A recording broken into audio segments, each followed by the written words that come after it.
ਅਗਲੀ ਗੱਲ ਕਰੀਏ, ਮੋਹਾਲੀ ਤੋਂ ਲੈ ਕੇ ਬਠਿੰਡਾ ਤੱਕ ਜ਼ਮੀਨਾਂ ਵੇਚਣ ਦੇ ਕਹਿੰਦੇ ਹੁਕਮ ਹੋ ਗਏ ਜੀ। ਪੰਜਾਬੀਆਂ ਨੇ ਤਾਂ ਲੈਂਡ ਪੂਲਿੰਗ ਮਸਾਂ ਵਾਪਸ ਕਰਵਾਈ ਸੀ। ਪ੍ਰਵੀਨ ਜੀ, ਕੱਲ ਖਬਰ ਆ ਰਹੀ ਸੀ ਕਿ ਮੋਹਾਲੀ ਖੇਤਰ ਦੇ 5100 ਏਕੜ ਜ਼ਮੀਨ ਅਕਵਾਇਰ ਕਰਨ ਦੀ ਤਿਆਰੀ ਕੀਤੀ ਆ ਜੀ। ਤੇ ਇੱਕ ਪਾਸੇ ਮੋਹਾਲੀ ਦਾ ਆ ਸੀਗਾ ਜਿਹੜੀ ਭੂ ਪ੍ਰਾਪਤੀ ਹੈ ਕਾਨੂੰਨ ਤਹਿਤ ਕਹਿੰਦੇ ਜੀ ਨੋਟੀਫਿਕੇਸ਼ਨ ਜਾਰੀ ਹੋ ਜਾਣਾ, ਤੇ ਉਹਦੀ ਤਿਆਰੀ ਕੱਲ ਦੱਸੀ ਜਾ ਰਹੀ ਸੀ। ਤੇ ਕੱਲ ਦੇਰ ਰਾਤ ਤੱਕ ਜਦੋਂ ਮੈਂ ਇਸ ਦੇ ਬਾਰੇ ਜਾਣਕਾਰੀ ਹਾਸਲ ਕਰ ਰਿਹਾ ਤਾਂ ਮੈਨੂੰ ਪਤਾ ਲੱਗਿਆ ਕਿ 5100 ਏਕੜ ਦੀ ਜਿਹੜੀ ਤਿਆਰੀ ਆ ਉਹਦੇ ਵਿੱਚੋਂ 3500 ਏਕੜ ਅਕਵਾਇਰ ਕਰਨ ਦਾ ਨੋਟੀਫਿਕੇਸ਼ਨ ਕੱਲ ਰਾਤ ਜਾਰੀ ਹੋ ਗਿਆ। ਠੀਕ ਹੈ। 3553 54 ਸ਼ਾਇਦ ਏਕੜ ਅਕਵਾਇਰ ਜ਼ਮੀਨ ਹੈ ਜਿਹੜੀ ਮੋਹਾਲੀ ਖੇਤਰ ਚ ਅਕਵਾਇਰ ਕਰਨੀ ਹੈ। ਮਤਲਬ ਇਹ ਜ਼ਮੀਨ ਅਕਵਾਇਰ ਕਰਨ ਦਾ ਮਤਲਬ ਇਹ ਹੈ ਕਿ ਜਿਹੜੇ ਇਹ ਪਿੰਡ ਨੇ, ਮਤਲਬ ਜਿਨ੍ਹਾਂ ਦੀ ਖੇਤਰ ਦੀ ਪਿੰਡਾਂ ਦੀ ਜ਼ਮੀਨਦਾਰੀ ਆ, 7 ਦੇ ਕਰੀਬ ਪਿੰਡ ਨੇ ਜਿਨ੍ਹਾਂ ਕੋਲ ਮਰਲੇ 'ਚ ਵੀ ਜ਼ਮੀਨ ਨਹੀਂ ਬਚਣੀ ਖੇਤੀ ਵਾਲੀ। ਤੁਸੀਂ ਇੱਥੋਂ ਅੰਦਾਜ਼ਾ ਲਾ ਲਓ। ਮਤਲਬ ਅਸੀਂ ਖੇਤੀ ਵਾਲੀ ਜ਼ਮੀਨ ਕੱਟ ਉੱਥੇ ਪਲਾਟ ਤੇ ਫਲੈਟ ਤੇ ਮਾਲ ਉਸਾਰਨ ਤੇ ਤੁਰੇ। ਉਧਰ ਬਠਿੰਡਾ ਦਾ ਥਰਮਲ ਪਲਾਂਟ ਵਾਲੀ ਪਹਿਲਾਂ ਜ਼ਮੀਨ ਵੇਚਣ ਦੀ ਕਵਾਇਦ ਤਾਂ ਚੱਲੇ ਰਹੀ ਆ, ਹੁਣ ਉਹਦੇ ਵਿੱਚ ਕਲੋਨੀ ਵੀ ਆ ਗਈ, ਜਿਹੜੀ ਥਰਮਲ ਕਲੋਨੀ ਆ ਉਹ ਵੀ ਵੇਚਣ ਦਾ ਫੈਸਲਾ ਕਰ ਲਿਆ, ਉਹਦੀ ਪ੍ਰਕਿਰਿਆ ਸ਼ੁਰੂ ਹੋ ਗਈ।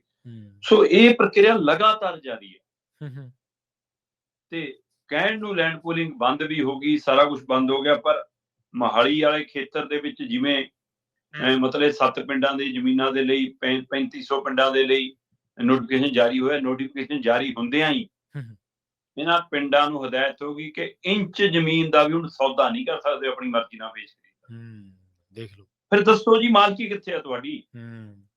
ਸਹੀ।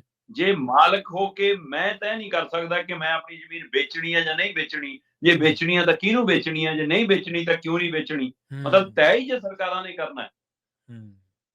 ਇਹੀ ਤਾਂ ਸਵਾਲ ਖੜਾ। ਅਜੇ ਤਾਂ ਸੂਬਾ ਸਰਕਾਰ ਧੱਕਾ ਕਰਦੀ ਹੈ, ਇਹ ਤਾਂ ਮਾਲ ਰਿਕਾਰਡ ਦਿੱਲੀ ਲੈ ਕੇ ਚੱਲੇ ਆ ਜੀ, ਇਹ ਤਾਂ ਕੇਂਦਰੀਕਰਨ ਹੋਣ ਲੱਗਿਆ ਸਾਰੇ ਰਿਕਾਰਡ ਦਾ, ਤੇ ਫਿਰ ਤਾਂ ਹੁਕਮ ਉੱਥੋਂ ਆਇਆ ਕਰਨਗੇ, ਫਿਰ ਤਾਂ ਤੁਹਾਨੂੰ ਵੀ ਕਿਸੇ ਨੇ ਨਹੀਂ ਪੁੱਛਣਾ। ਫਿਰ ਤਾਂ ਡੀਸੀ ਨੂੰ ਹੁਕਮ ਆ ਜਾਇਆ ਕਰੂਗਾ, ਡੀਸੀ ਆਰਡਰ ਕਰ ਦਿਆ ਕਰੋ, ਤੁਸੀਂ ਬੈਠੇ ਰਹੋ। ਬਿਲਕੁਲ।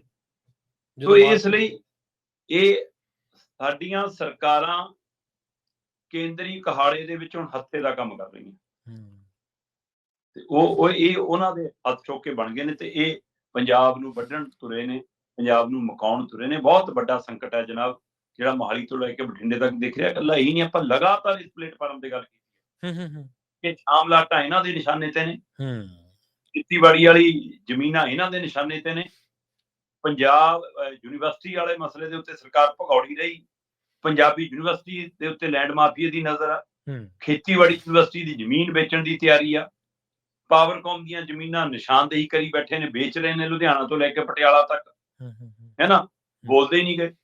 BBMB ਦਾ ਸਕੂਲ ਹੈ ਤਲਵਾੜੇ ਦੇ ਵਿੱਚ, DAV, ਉਹ ਸਿੱਧੀ RSS ਆਪਣੇ ਕੰਟਰੋਲ 'ਚ ਲੈਣ ਨੂੰ ਫਿਰਦੀ ਹੈ। BBMB ਕਹਿੰਦੀ ਅਸੀਂ ਨਹੀਂ ਚਲਾ ਸਕਦੇ, BBMB ਪੱਲਿਓਂ ਪੈਸਾ ਦਿੰਦੀ ਹੈ, 60% ਪੰਜਾਬ ਦਾ ਪੈਸਾ ਹੈ। ਸਹੀ ਗੱਲ ਆ। ਸਰਕਾਰ ਕਿਉਂ ਨਹੀਂ ਉੱਥੇ ਵੋੜਦੀ ਕਿ ਹਾਂ ਅਸੀਂ 6 ਮਹੀਨੇ ਤੋਂ ਲੋਕ ਲੜ ਰਹੇ ਆ ਲੜਾਈ। ਔਰ ਖਾਸ ਗੱਲ ਇਹ ਹੈ ਕਿ RSS ਕਬਜ਼ਾ ਕਰਨਾ ਚਾਹੁੰਦੀ ਹੈ DAV ਸਕੂਲ ਤੇ ਉਸ DAV ਸਕੂਲ ਦੇ ਵਿੱਚ RSS ਦੇ ਪਰਿਵਾਰਾਂ ਦੇ ਬੱਚੇ ਪੜ੍ਹਦੇ ਆ, ਬਹੁਤ ਗਿਣਤੀ, ਉਹ ਤਾਂ ਵੀ RSS ਕੋਲ ਸਿੱਧਾ ਨਹੀਂ ਜਾਣਾ ਚਾਹੁੰਦੇ। ਸਹੀ ਗੱਲ। ਤੇ ਇੱਥੋਂ ਤੱਕ ਸਥਿਤੀ ਹੈ। ਮਤਲਬ ਪੂਰੀ ਤਰ੍ਹਾਂ ਨਾਲ ਕੇਂਦਰੀਕਰਨ, ਪ੍ਰਾਈਵੇਟ ਕਰਨ ਦੇ ਵਿੱਚ ਸਾਡੀ ਸਰਕਾਰ ਬਰਾਬਰ ਯੋਗਦਾਨ ਪਾ ਰਹੀ ਹੈ, ਕੇਂਦਰ ਦੇ ਨਾਲ ਖੜੀ ਹੈ। ਜੋ ਕਰਨਾ ਕਰੋ, ਤੇ ਆ ਉਹਨਾਂ ਦੀਆਂ ਹੀ ਪਾਲਿਸੀਆਂ ਜਿਹੜੀਆਂ ਅੱਗੇ ਵਧ ਰਹੀਆਂ। ਅਫਸੋਸ ਸਾਡੇ ਸਿਆਸਤਦਾਨ ਤੇ ਸਾਡੀਆਂ ਸੱਤਾਧਾਰੀ ਧਿਰ ਤੋਂ ਲੈ ਕੇ ਸਾਰੀਆਂ ਧਿਰਾਂ ਨਕੰਮੀਆਂ ਤੇ ਨਲਾਇਕ ਸਾਬਤ ਹੋ ਰਹੀਆਂ। ਸਹੀ ਗੱਲ ਆ। ਬਿਲਕੁਲ ਜੇ ਤੁਸੀਂ ਕੇਂਦਰੀਕਰਨ ਦਾ ਵਿਰੋਧ ਹੀ ਨਹੀਂ ਕਰ ਰਹੇ ਤੇ ਇਹਦਾ ਮਤਲਬ ਤੁਸੀਂ ਉਹਨਾਂ ਦੇ ਨਾਲ ਘਿਓ ਖਿਚੜੀ ਆ, ਤੁਸੀਂ ਰਲੇ ਵੇ ਆ ਉਹਨਾਂ ਦੇ ਨਾਲ।